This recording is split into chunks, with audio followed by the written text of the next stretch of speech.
One Georgia nurse wrote that it's a reality that no healthcare worker wants to face, but it happens. A nurse from Gainesville, Deb Stevers, has lost her battle with COVID-19. She was known as Mama Deb, or Little Debbie to her friends. Caring, fun, laughing about a first Snapchat with a young nurse she took under her wing. So bear with me, okay?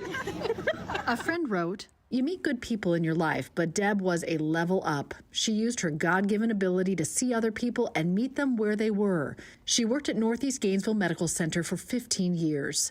Contagious kindness and happiness were her marks. She was a wife, mother, grandmother, nurse, friend, and so much more to so many. A vibrant, full-time nurse working and caring for others." Deb Stevers leaves behind a husband, a son, a daughter, and a granddaughter. She was 61.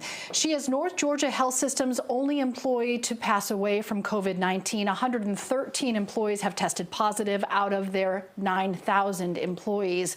The CEO shared this statement with us, saying, "We continue to do all we can to protect our heroes on the front lines of this battle. They continue bringing their best every day to care for our community. There's no better way to honor Deb's life and legacy."